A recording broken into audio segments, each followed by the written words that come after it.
أعوذ بالله من الشيطان الرجيم. بسم الله الرحمن الرحيم. الحمد لله رب العالمين الرحمن الرحيم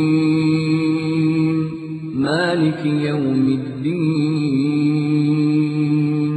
إياك نعبد وإياك نستعين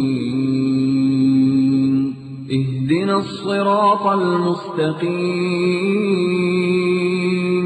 صراط الذين أنعمت عليهم غير المغضوب عليهم ولا الضالين.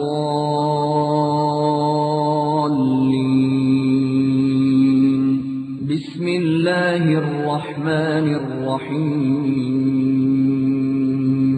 ألف لام ميم.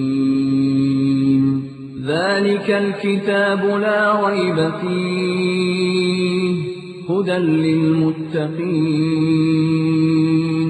الذين يؤمنون بالغيب ويقيمون الصلاة ومما رزقناهم ينفقون.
نحمده ونستعينه ونستغفره ونعوذ بالله من شرور أنفسنا ومن سيئات أعمالنا من يهده الله فلا مضل له ومن يضلل فلا هادي له أشهد أن لا إله إلا الله وحده لا شريك له وأشهد أن محمدا عبده ورسوله. أما بعد أعوذ بالله من الشيطان الرجيم. بسم الله الرحمن الرحيم. ومن الناس من يشتري لهو الحديث ليضل عن سبيل الله بغير علم ويتخذها هزوا أولئك لهم عذاب مهين. جب کوئی قوم ذلت اور بربادی کی دلدل میں گرتی ہے تو وہ اپنی خصوصیات کو بھول جاتی ہے اور غیروں کی اندھی تقلید کی راہ پہ چل پڑتی ہے. کچھ یہی حال ہندوستان میں آنے والے صوفیاء کے ساتھ بھی ہوا. انہوں نے دیکھا کہ ہندوؤں کے مذہب میں گانے اور ساز کو خاص اہمیت ہے. یہ اپنے مندروں میں بھجن گاتے ہیں. اسلام کی دعوت کے لیے، اسلام کی تبلیغ کے لیے اسی راستے کو اپنایا اور بھجن کے مقابلے پر قوالی کا آغاز ہوا. بھول گئے اس اہم ترین اصول کو کہ من تشبہ بقوم فہو منہم، جو جس قوم کی مشابہت کرتا ہے اس کا شمار اسی قوم میں سے ہوتا ہے۔ بجن گانا، تالیے پیٹنا، رقص کرنا، ڈھول پیٹنا، چمٹے سارنگیوں کے ساتھ رام رام کی صدائیں لگانا، یہ ہندوؤں کا مذہب تو ہو سکتا ہے، محمد الرسول اللہ صلی اللہ علیہ وسلم جو دین لے کر آئے اس میں اس چیز کی اجازت نہیں۔ اور اس طبلے، ساز اور سرنگی کو، اس ڈھول پیٹنے کو ان صوفیاء نے اللہ کے تقرب کا ایک ذریعہ سمجھا۔ آپ نے دیکھا ہوگا اکثر لوگوں کو جب قوالی کا آغاز ہوتا ہے سر ہلنے شروع ہو جاتے ہیں، سر ہلتے ہلتے پھر جسم ہلتے ہیں۔ طاہر القادری صاحب تشریف فرما ہے، ان کے سامنے بڑی بڑی چوگوں کے اندر پہلے آہستہ آہستہ ہلتے ہیں، پھر پورا مجمع تھرکتا ہے اور وہ اس کے اندر ان پہ دھمال پڑتی ہے۔ اور فرمایا لا انکار علیہ فی ذالک، فرمایا محفل میں کوئی کھڑا ہو جائے اور وجد کرنے لگے، فرمایا شریعت میں اس پر کوئی انکار ہے ہی نہیں۔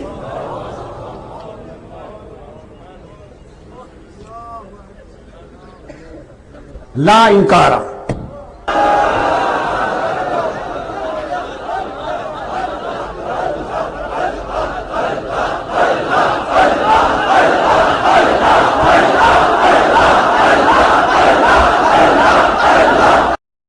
وجد آ جاتا ہے اور کہتے ہیں جی یہ آپ کیا جانیں، یہ سماع ہے۔ اشتہارات بھی چھپتے ہیں تو محفل سماع، اور نہیں جانتے کہ یہ سماع اہل ایمان کا نہیں ہے، اہل شرک کا ہے۔ اہل ایمان ان کے دلوں کو سکون قوالیوں سے نہیں ملتی، ساز گانے باجے سے نہیں ملتی، ان کے دل کو لذت ملتی ہے تو عرش والے کے کلام کو سن کر ملتی۔ آئیے اہل ایمان کا سماع کتاب سے آگے رکھتے ہیں۔ مالک فرماتا ہے اولئک الذین انعم اللہ علیہم من النبیین من ذریۃ آدم وممن حملنا مع نوح ومن ذریۃ ابراہیم واسرائیل وممن ہدینا واجتبینا اذا تتلى علیہم آیات الرحمن خروا سجدا وبکیا۔ وہ لوگ جن پر اللہ نے احسان کیا، انبیاء میں سے، اولاد آدم میں سے، اور جن کو ہم نے سوار کیا نوح علیہ السلام کے ساتھ اور اسرائیل کی اولاد میں سے، اور ان میں سے جنہیں ہم نے ہدایت دی، منتخب کیا، جب ان پر اللہ کی آیات، رحمان کی آیات تلاوت کی جاتی ہیں تو سجدے میں گرتے ہیں، روتے ہیں۔ پیر سیفی انگلی کے اشارے کرتا ہے، کرنٹ مارتا ہے اور لوگ لوٹ پوٹ ہو کے سجدوں میں گرتے ہیں۔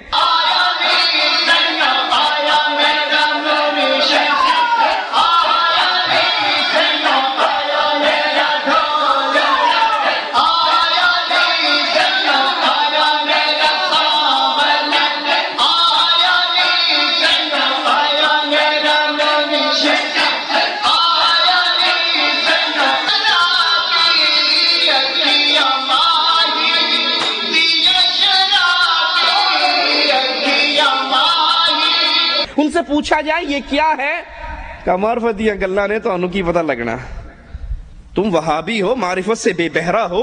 یہ پیر صاحب دل جاری کرتے ہیں، دل ہلتے ہیں ان کے۔ ہم نے ہندوؤں کے پیٹ ہلتے ہوئے دیکھے ہیں۔ ہندو جوگی بیٹھ کر جب سانس اندر لیتے ہیں تم دلوں کو حرکت کرتے ہو، وہ اپنے پیٹوں کو حرکت دیتے ہیں۔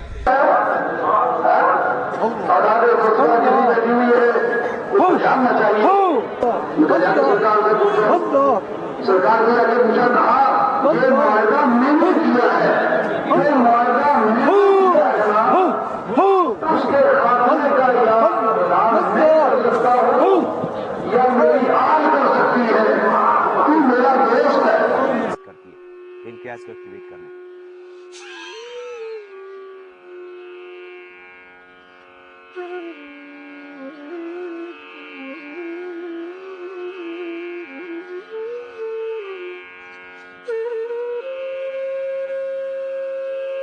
نماز کو باہر چھوڑ دیں. یہ جوگیوں کا کام ہے، یہ ہندوؤں کا کام ہے. اللہ کو ماننے والوں پر اثر اللہ کے قرآن سے ہوتا ہے. رحمان کی آیات کو سنتے ہیں تو سجدے میں گرتے ہیں اور اللہ سے معافیوں کا سوال کرتے ہیں. دوسرے مقام پہ غور کیجئے، محفل سما مقرر کرنے والوں کو سنائیے. اہل ایمان کا دل، اہل ایمان کا ایمان کسی سے بڑھتا ہے. انما المؤمنون الذين اذا ذكر الله وجلت قلوبهم واذا تليت عليهم آياته زادتهم ایمانا وعلى ربهم يتوکلون. مومن کون ہے؟ اہل ایمان کون ہے؟ اذا ذکر اللہ وجلت قلوبہم، جب ان کے سامنے اللہ کا ذکر ہوتا ہے، قرآن کی آیات پڑھی جاتی ہے، اللہ کا ذکر سن کے ان کے دل ڈرتے ہیں، لرزتے ہیں. اور جب ان پر آیات پڑھی جاتی ہیں زادتہم ایمانا، قرآن کو سن کر ایمان بڑھتا ہے، رحمان کی آیات کو سن کر ایمان بڑھتا ہے. اور یہ قبروں پہ بھروسہ کرنے والے نہیں، یہ مردوں سے مانگنے والے نہیں، یہ مردوں کے عرصوں میں جانے والے نہیں. وَعَلَىٰ رَبِّهِمْ يَتَوَكَّلُونَ، یہ اپنے اللہ پر توکل کرنے والے. إِنَّ الَّذِينَ أُوتُوا الْعِلْمَ مِنْ قَبْلِهِ، یاد کر لیجئے جن لوگوں کو اس سے پہلے علم ملا. اذا یتلا علیہم، جب ان پہ اللہ کی آیات پڑھی جاتی، جب ان پہ قرآن کی تلاوت ہوتی، یخرون للاذقان سجدا، وہ اپنے چہروں کے بل گر جاتے. ویقولون، اور آوازیں لگاتے، سبحان ربنا ان کان وعد ربنا لمفعولا، ہمارا رب پاک ہے. اہل ایمان اللہ کی آیات کو سن کے سجدے میں گرتے ہیں. اسی لیے رسول کریم صلی اللہ علیہ وسلم نے فرمایا، جب آدم کا بیٹا قرآن کی آیات سنتا ہے، قرآن کی آیات پڑھتا ہے، سجدہ تلاوت سے گزرتا ہے اور اس آیت پہ سجدہ کرتا ہے، شیطان روتا ہے، افسوس مجھے سجدہ کرنے کا حکم ہوا اور میں نے نہیں کیا، میرے لیے ہمیشہ کی آگ اور جہنم ہے.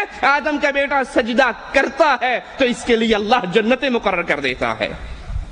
وَيَخِرُّونَ لِلْأَذْقَانِ يَبْكُونَ وَيَزِيدُهُمْ خُشُوعًا. اہل ایمان قرآن سن کے، قوالیاں سن کر نہیں، دھمال ڈال کر نہیں، ڈانس دیکھ کر نہیں، ناچتے ہوئے نہیں، ڈھول کی آواز سن کر طبلے پہ رقص کرتے ہوئے نہیں، بلکہ قرآن کی آواز سنتے ہوئے. وَيَخِرُّونَ لِلْأَذْقَانِ يَبْكُونَ وَيَزِيدُهُمْ خُشُوعًا. یہ اہل ایمان منہ کے بل گر پڑتے ہیں، روتے ہیں، ان کے دل میں اللہ کا خشوع اور ڈر اور زیادہ ہوتا ہے. وَإِذَا سَمِعُوا مَا أُنزِلَ إِلَى الرَّسُولِ تَرَىٰ أَعْيُنَهُمْ تَفِيضُ مِنَ الدَّمْعِ. اہل ایمان یہ جب اللہ کی آیات کو سنتے ہیں، اللہ کے رسول پر وحی ہوتی ہے، اہل ایمان اس وحی کو سنتے ہیں تو ان کی آنکھوں سے آنسو جاری ہوتے ہیں. قرآن سن کر دل نرم ہوتے ہیں، قرآن سن کر اللہ کی طرف انسان بڑھتا ہے، قرآن سن کر قرآن کا سماع کرنے سے انسان اللہ کی طرف بڑھتا ہے، اس کے ایمان میں اضافہ ہوتا ہے، اس کے دل میں اللہ کا ڈر پیدا ہوتا ہے. اور اسی چیز کو سننے کا اللہ نے حکم دیا ہے. قوالی سننے کا حکم نہیں دیا، ڈانس دیکھنے کا حکم نہیں دیا، ڈھول اور طبلے بجانے کا حکم نہیں دیا. حکم کیا دیا ہے؟ آئیے قرآن کی آیت سنیے. وَإِذَا قُرِئَ الْقُرْآنُ فَاسْتَمِعُوا لَهُ وَأَنصِتُوا لَعَلَّكُمْ تُرْحَمُونَ. جب قرآن پڑھا جائے تو خاموشی سے سنو، اس کی طرف خاموش رہو، دھیان لگاؤ. یہ کام تم کر لو، اللہ تم پر رحم کر دے گا. قرآن کو سننا مشروع ہے، ثواب کا باعث ہے، اور قرآن سننے والوں سے مالک محبت کرتا ہے، ان کی تعریف کرتا ہے. وَإِذَا تُتْلَى عَلَيْهِ آيَاتُنَا، اور جو قرآن نہیں سنتا اس کا حال کیسے بیان کرتا ہے. وَإِذَا تُتْلَى عَلَيْهِ آيَاتُنَا وَلَّا مُسْتَكْبِرًا كَأَن لَّمْ يَسْمَعْهَا كَأَنَّ فِي أُذُنَيْهِ وَقْرًا. جب اس پر قرآن کی تلاوت کی جائے، انہیں قرآن سنائے کہ سانو قرآن نہ سناؤ، ہمیں جو سکون قوالی سے ملتا ہے قرآن سے نہیں ملتا، کیوں نہ سنائیں؟ کہ قرآن سمجھنے کے لیے 18 علوم چاہیے اور قوالی سمجھنے کے لیے صرف شرک اور کفر کی لعنت چاہیے جو ہمارے دل میں موجود ہے. ہم قوالی سن کے، آپ دیکھ لیجئے لاہور کے بسوں کو صبح صبح جا کے چیک کر لیجئے، 1000 کے اندر کوئی ایک بس نہیں ہوگی جس میں صبح قرآن کی تلاوت ہو، اور آپ کو سینکڑوں بسیں مل جائیں گی جہاں نصرت فتح علی خان کا کفر چل رہا ہوگا. قرآن سنائیے تو منہ موڑ کے بھاگ جائیں گے. جیسے ان کے کانوں میں ڈاٹ لگی ہے، ان کے کان، ان کا پردہ سماعت بند ہو چکا ہے، یہ کچھ نہیں سنتے. اور ان لوگوں کا حال کیا ہوگا؟ فَبَشِّرْهُ بِعَذَابٍ أَلِيمٍ، ان کے لیے دردناک عذاب کی خوشخبری ہے. قرآن کو ترک کرنے والے، اس کے سماع سے منہ موڑنے والے، ان کے بارے میں قرآن کی آیات پہ غور کیجئے. وَقَالَ الرَّسُولُ يَا رَبِّ إِنَّ قَوْمِ اتَّخَذُوا هَذَا الْقُرْآنَ مَهْجُورًا. رسول قیامت کے دن ان کے اوپر مقدمہ کریں گے، اے اللہ، یہ اسلام کی طرف نسبت تو کرتے تھے، نام تو لیتے تھے، لیکن انہوں نے قرآن کو بالکل چھوڑ دیا تھا. یہ قرآن کی تلاوت نہیں کرتے تھے، قرآن سے لذت نہیں لیتے تھے، قرآن سے ان کو محبت نہیں تھی. قیامت کے دن ان کے اوپر مقدمہ کرنے والے محمد رسول اللہ ہوں گے. اور یہی وہ سماع ہے جس کی فرمائش محمد کریم صلی اللہ علیہ وسلم اپنے اصحاب سے کیا کرتے تھے. بخاری و مسلم میں ہے، اللہ کے حبیب علیہ الصلاۃ والسلام نے ابن مسعود رضی اللہ عنہ وارضاہ سے کہا، مجھے قرآن سناؤ. ابن مسعود کہنے لگے، یا رسول اللہ صلی اللہ علیہ وسلم، قرآن تو آپ پر نازل ہوا ہے، میں آپ کو سناؤں؟ آقا علیہ الصلاۃ والسلام نے فرمایا، مجھے دوسروں کی زبان سے سننا اچھا لگتا ہے. اے قوالی سننے والوں، آقا علیہ السلام کا اگر کلمہ پڑھا ہے تو سنو. نبی کہہ رہے ہیں مجھے دوسروں سے قرآن سننا اچھا لگتا ہے. ابن مسعود، مجھے قرآن سناؤ. ابن مسعود کہتے ہیں پھر میں نے رسول کریم صلی اللہ علیہ وسلم کے سامنے قرآن حکیم کی تلاوت شروع کی، اور جب میں اس آیت پر پہنچا، فَكَيْفَ إِذَا جِئْنَا مِن كُلِّ أُمَّةٍ بِشَهِيدٍ وَجِئْنَا بِكَ عَلَى هَؤُلَاءِ شَهِيدًا. اس وقت آپ کا کیا حال ہوگا جب ہم ہر امت میں سے ایک ایک گواہ حاضر کریں گے اور آپ کو ان لوگوں پر گواہی دینے کے لیے حاضر کیا جائے گا. تو رسول کریم صلی اللہ علیہ وسلم نے فرمایا، بس کرو ابن مسعود، بس کرو. میں نے اپنی نگاہوں کو اٹھایا تو محمد کریم صلی اللہ علیہ وسلم کی آنکھوں سے پانی، آنسو موتیوں کی طرح گر رہا. قرآن سن کر نبی کو رونا آتا ہے، قرآن سن کر نبی کے صحابہ روتے ہیں، قرآن سن کر اہل ایمان روتے ہیں. ان کے دل پہ قرآن سننے سے اثر ہوتا ہے، قرآن سننے سے ایمان ان کا بڑھتا ہے. یہ اہل ایمان کا سماع ہے. اور آئیے اب اہل شرک سے پوچھتے ہیں، ان کی عبادت کا طریقہ کیا ہے، ان کا سماع کیا ہے. وہ محفل سماع میں کیا کرتے ہیں؟ تالیاں بجانا، سیٹیاں مارنا، ڈھول پیٹنا. یہ اہل شرک کا سماع ہے، اہل ایمان کا نہیں. قرآن ہمیں خبر دیتا ہے، وَمَا كَانَ صَلَاتُهُمْ عِنْدَ الْبَيْتِ إِلَّا مُكَاءً وَتَصْدِيَةً. بیت اللہ کے پاس ان کی نماز صرف سیٹی اور تالیاں بجانا، سیٹیاں مارنا اور تالیاں بجانا. لیکن کبھی نہ بھولنا، کفار مکہ اس عمل سے اللہ کے تقرب کی امید رکھا کرتے تھے. یہ مذاق کے طور پہ نہیں، بطور عبادت. اسی لیے صبح ہوتے ہی بسوں کے اندر قوالی بطور عبادت چلائی جاتی ہے، بطور تبرک چلائی جاتی ہے. اس کفر کے جملوں کو لوگوں کے سامنے اس لیے پیش کیا جاتا ہے کہ قوالی سننا ان کے ہاں ایمان ہے، ثواب ہے، اللہ کی قربت کا ایک ذریعہ ہے. آج قوالی کے دلدادہ بھی تالیاں بجاتے ہیں، ڈھول پیٹتے ہیں، چمٹے بجاتے ہیں اور اس کو قرب الہی کا ذریعہ سمجھتے ہیں. آئیے قرآن سے پوچھتے ہیں، وَمِنَ النَّاسِ مَن يَشْتَرِي لَهْوَ الْحَدِيثِ لِيُضِلَّ عَن سَبِيلِ اللَّهِ بِغَيْرِ عِلْمٍ. لوگوں میں سے وہ لوگ جو لہو الحدیث کو خریدتے ہیں تاکہ لوگوں کو اللہ کے راستے سے گمراہ کیا جائے، بغیر علم، بغیر علم کے. ان کو کوئی علم نہیں.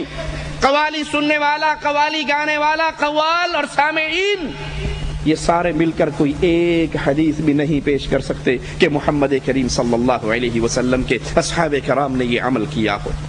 ان کو کوئی علم نہیں. یہ کفار کے رکش قدم پر چلتے ہوئے، یہ ہندوؤں کے راستے پر چلتے ہوئے، ان کے مندروں سے بجن سن کر مسلمانوں میں قوالی کی صورت میں پھیلانے والے، وَيَتَّخِذَهَا هُزُوًا، اور اسے ہنسی مذاق بنانے والے، أُولَئِكَ لَهُمْ عَذَابٌ مُهِينٌ.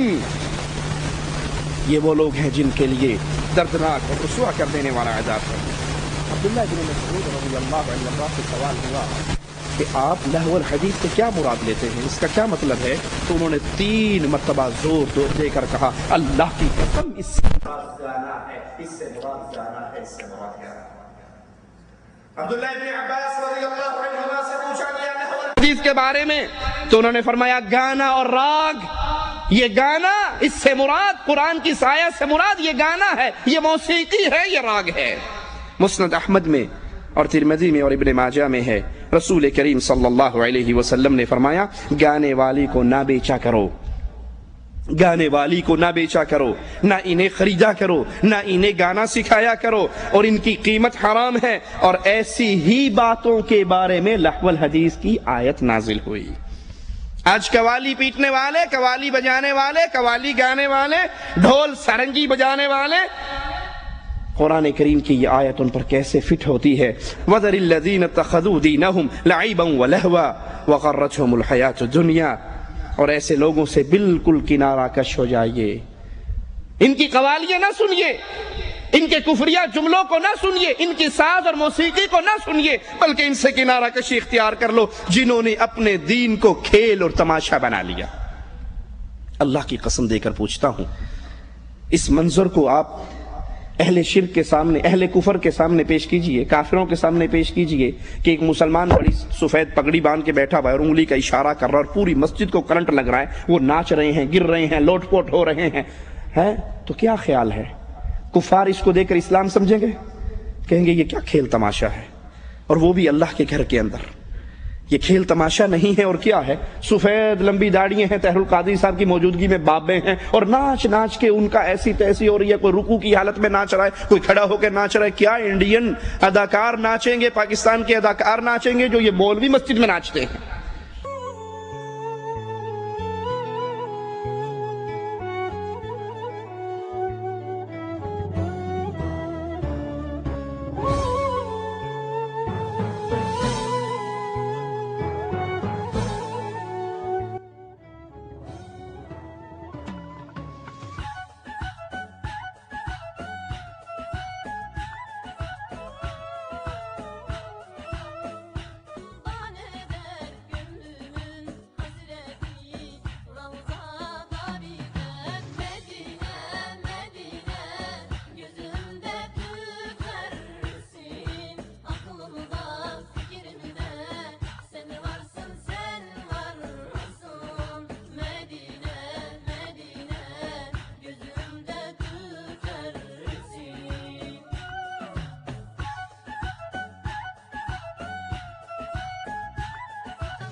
کیا یہ کھیل تماشا نہیں ہے؟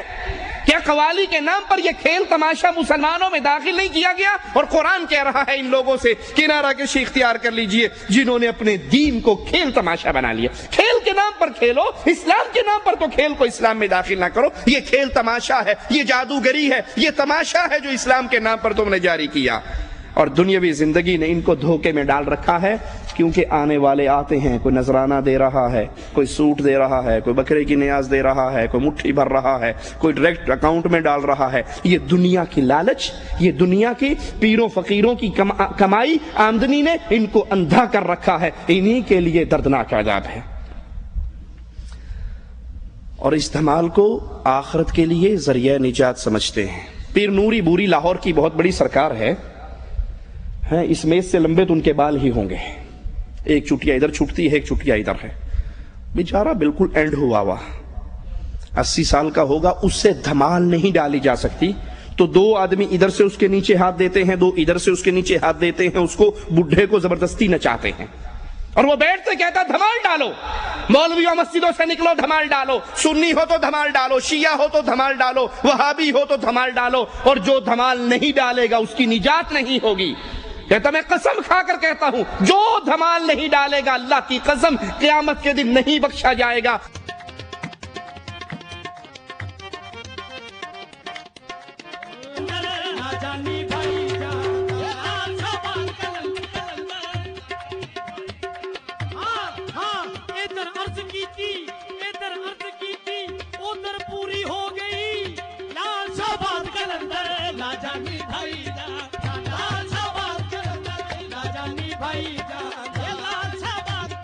حضور فرماندے نے جڑا ਧਮਾਲ نہیں پائے گا وہ بڑا بھੈਣ. سرکار فرماندے نے ਭਾਵੇਂ ਕੋਈ ਸ਼ੀਆ ہے، ਭਾਵੇਂ ਕੋਈ ਸੁੰਨੀ ہے، ਭਾਵੇਂ ਕੋਈ ਵਹਾਬੀ ہے، ਜਿਹੜਾ ਕੋਈ ਧਮਾਲ ਨਹੀਂ ਪਾ ਰਿਹਾ ਉਹ ਅਲੀ ਪਾਕ ਦਾ ਮੁਨਕਰ ਹੈ. ਜਿਹੜਾ ਅਲੀ ਪਾਕ ਦਾ ਮੁਨਕਰ ਹੈ ਸਰਕਾਰ ਕਹਿੰਦੇ ਨੇ, ਮੈਂ ਸਰਕਾਰ ਨੂਰੀ ਬੋਰੀ ਵਾਲੇ ਦੀ ਕਸਮ ਖਾ ਕੇ ਕਹਿਣਾ ਕਿ ਉਹਦੀ ਹਸ਼ਰ ਨੂੰ ਬਖਸ਼ਿਸ਼ ਨਹੀਂ ਹੋਣੀ. ਲਾਲ ਸਾਹਿਬ ਕਹਿੰਦੇ ਨੇ ਭਾਵੇਂ ਕੋਈ ਵਹਾਬੀ ਹੈ ਉਹ ਸਰਕਾਰ ਦੀ ਧਮਾਲ ਨਹੀਂ ਪਾਏਗਾ ਉਹ ਅਲੀ ਪਾਕ ਦਾ ਮੁਨਕਰ ਹੈ, ਤੇ ਜਿਹੜਾ ਅਲੀ ਪਾਕ ਦਾ ਮੁਨਕਰ ਹੈ ਉਹਦੀ ਮੈਂ ਭੈਣ اللہ کا واسطہ دے کر پوچھتا ہوں، اے اہل ایمان، اس ظالم کے اس کفریہ جملے پہ غور کرو. جو دھمال نہیں ڈالے گا قیامت کے دن نہیں بخشا جائے گا. اللہ کے گھر میں کھڑے ہو کر پوچھتا ہوں، کیا ابو بکر نے دھمال ڈالی؟ کیا عمر، عثمان و علی، طلحہ و زبیر، حسن و حسین انہوں نے دھمال ڈالی؟ عورتیں بھی دھمال ڈال رہی ہیں، مرد بھی دھمال ڈال رہے ہیں، اور یہ بڈھا کرسی پہ بیٹھ کے ناچ رہا ہے. اور جو دھمال نہیں ڈالتا ان کو ماں کی گالیاں دیتا ہے، بہن کی گالیاں دیتا ہے، گنتی گالیاں دیتا ہے. جو دھمال نہیں ڈالے گا اس کی ماں کو یوں، اس کی بہن کو یوں. یہ کون سا دین ہے؟ یہ تو نے دین اسلام کے چہرے کو مسخ کر دیا. دین اسلام وہ اللہ کے رسول صلی اللہ علیہ وسلم کا دیا ہوا وہ پیارا دین، آج اس کی صورت کو تم نے بدل دیا. آئیے ہم بتاتے ہیں، یہ دھمال، یہ ساز، یہ گانے، یہ ڈھول، یہ طبلے، یہ چمٹے، یہ سرنگیے، یہ دین محمد میں نہیں، یہود و نصارہ اور حنوت کے مذہب میں ہے. کفار مکہ تالیاں بجاتے اور سیٹیاں مارتے. یہود کے تجدد پسند طبقے نے عبادت میں موسیقی کا خاص طور پہ اہتمام کیا اور نماز کے لیے نغمے وضع کیے تاکہ یہ عبادت لوگوں کے دلوں میں اتر جائے. عیسائیوں کی دعاؤں کے سارے صیغے ترانوں اور گانوں کی شکل میں ہیں، اور ان کی ہر دعا کی ایک لے اور آہنگ جدا اور مقرر ہے. تحریف شدہ زبور کے اندر ہے، نرسنگے کی آواز کے ساتھ خدا کی حمد کرو، تاردار سازوں اور بانسری کے ساتھ اس کی حمد کرو، زور سے جھنجھناتی جھانج کے ساتھ خدا کی حمد کرو. یہ عیسائیوں کا مذہب ہے. اسی لیے ڈاکٹر طاہر القادری اپنے منہاج القرآن ادارے کے اندر عیسائی پادریوں کو بلاتا ہے کرسمس ڈے پر، اور وہ عیسائی پادری ڈھول، سرنگی، چمٹوں کے ساتھ آتے ہیں، ساز تاروں کے ساتھ آتے ہیں، اور اس ادارے کے اندر بیٹھ کر جب ان کی عبادت کا وقت آتا ہے وہ گیت گاتے ہیں کرسمس مناؤ کا، تو وہ اسی ڈھول اور باجے کے اوپر گاتے ہیں. یہ مذہب نصارہ کا مذہب ہے، یہ مذہب ہندوس کا مذہب ہے، یہ مذہب یہودیوں کا ہے، یہ کفار مکہ کا ہے. اہل ایمان کا یہ مذہب نہیں ہے.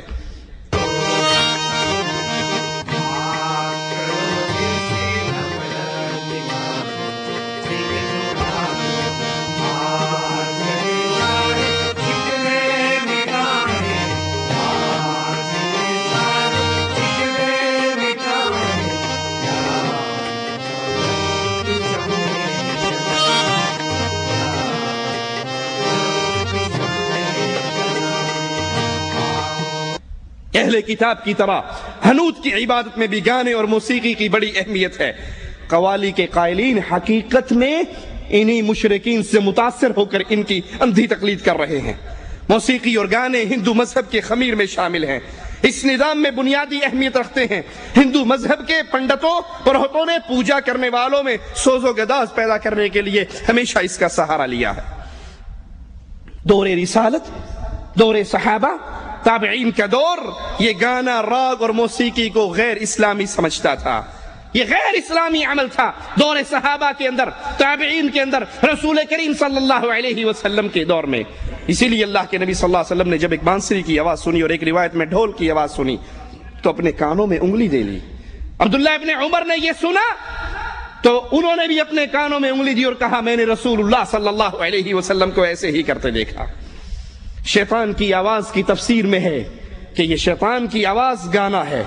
رسول کریم صلی اللہ علیہ وسلم فرماتے ہیں مجھے دو احمق اور فاجر آوازوں سے منع کر دیا گیا ہے۔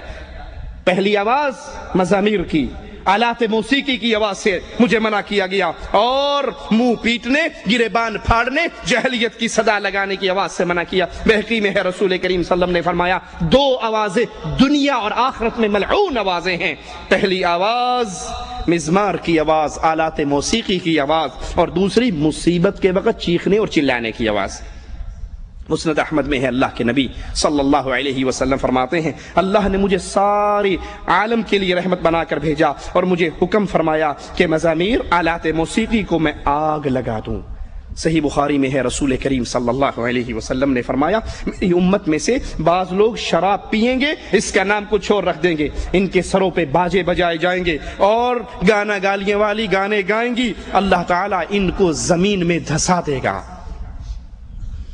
وہ پرانی بات ہوئی قوالی گایا کرتے تھے، آج باقاعدہ فلم میں کام کرنے والی بدکار عورتیں لال شہباز قلندر کی قوالیاں گاتی ہیں، نصرت فتح علی خان کی قوالیوں کو لڑکیوں نے گانا شروع، ان کی سیڑھیاں دھڑا دھڑ بک رہی ہیں۔ یہی اللہ کے نبی صلی اللہ علیہ وسلم نے فرمایا تھا ان کے سروں پر باجے بجیں گے، گانے گانیے والی گانے گائیں گی، ان کا انجام کیا ہوگا؟ اللہ ان کو زمین میں دھسا دے گا یا ان کو بندر اور سور بنا دے گا۔ قوالی میں ساز، گانے اور باجے کے بارے میں شرعی دلائل آپ نے سن لیے، مگر ماجرا ابتدا میں کیا تھا؟ قوالی کے ذریعے، خوش الحانی کے ذریعے اسلام کی دعوت کو لوگوں کے سامنے پیش کرنے کے لیے یہ راستہ کھلا تھا۔ تو اس کی حرمت اس لیے کہ اس میں گانا، ساز، ڈھول، یہ ساری چیزیں داخل ہو گئی۔ اگر یہ معاملہ یہیں تک رک جاتا تو شاید معاملہ چھوٹا رہتا۔ اب اس قوالی کے ذریعے اگلا قدم کیا ہوا؟ ساز، گانے، باجے تو ایک چھوٹی سی بات رہ گئی، اب اس قوالی کے ذریعے باقاعدہ کفر کی دعوت دی جاتی ہے، اسلام کی بنیادوں کو گرایا جاتا ہے، اللہ کی صفات چھین کر مردوں میں بانٹا جاتی ہے۔ آئیے قوال کی قوالی ہم آپ کو سناتے ہیں۔ وہ کہتا ہے پھر قم باذنی کا پھر ماحول بنا سکتے ہو، میری بگڑی کو بنانے میں قباحت کیا ہے؟ آئینہ خانے میں تبدیلی بھی لا سکتے ہیں، قم باذنی کا پھر ماحول بنا سکتے ہیں، میری بگڑی کو بنانے میں قباحت کیا ہے؟ آپ کو چاہے تو مردوں کو جلا سکتے ہیں، پیروں کے پیر ہیں۔ پیر جیلانی عبد القادر، آپ قم باذنی، مردے سے کہتے تھے قم باذنی، میرے حکم سے زندہ ہو جا، لا حول ولا قوت الا باللہ۔ عیسیٰ علیہ السلام کو اللہ نے معجزہ دیا تھا اور وہ کیا کہا کرتے تھے؟ قم باذن اللہ، اللہ کے حکم سے کھڑا ہو۔ وہ کہتے ہیں یہ تو عیسیٰ کا معجزہ تھا نا، ہمارے پیر صاحب تو بہت تکڑے ہیں، ان سے بھی۔ قم باذنی کا پھر ماحول بنا سکتے ہو، میری بگڑی کو بنانے میں قباحت کیا ہے؟ آپ تو چاہیں مردوں کو جلا سکتے ہیں، مردوں کو چاہیں زندہ کر دیں، قم باذنی کہیں اور قبر سے سارے مردے کھڑے ہو جائیں۔ پیروں کے پیر ہیں، روشن ضمیر ہیں، بغداد والے حضرت سب کے دستگیر ہیں۔ اگر قوالی میں معاملہ گانے، ساز، باجوں کا رہتا، ڈھول کا رہتا تو ایک چھوٹا ماجرا تھا، اب تو یہ قوالی۔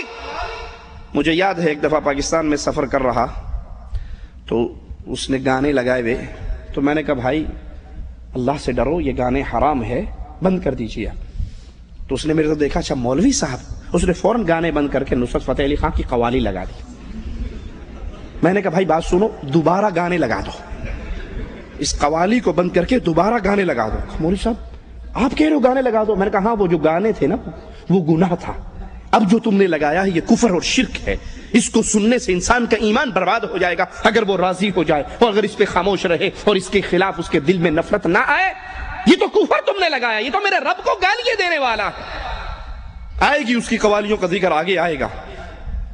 تو اس قوالی کو دین کے نام پہ پیش کیا جاتا ہے جس میں اللہ کی توحید پہ وار ہوتے ہیں اور اللہ کی صفات کو پیروں فقیروں میں بانٹا جاتا ہے۔ پیروں کے پیر ہیں، روشن ضمیر ہیں، بغداد والے حضرت سب کے دستگیر ہیں، یہ سب کی مشکل کشائی کرنے والے ہیں۔ اب سوچئے بقول قوال پیر عبد القادر جیلانی قم باذنی کہہ کے مردوں کو زندہ کرتے ہیں۔ آئیے ایک طرف قوالیوں کو رکھیے، ایک طرف عرش والے رب کے کلام کو رکھیے، ایک طرف مشرکین کے سماع کو رکھیے اور ایک طرف اہل ایمان کے سماع کو رکھیے۔ مشرکین کی دن رات اسی قوالی کے اندر غرق رہتی ہیں اور اہل ایمان کے دن رات اللہ کے قرآن کو سننے میں۔ قرآن جواب میں ہمیں بتاتا ہے، مالک عز و جل فرماتا ہے سورۃ یاسین آیت نمبر 12، انا نحن نحیی الموتى۔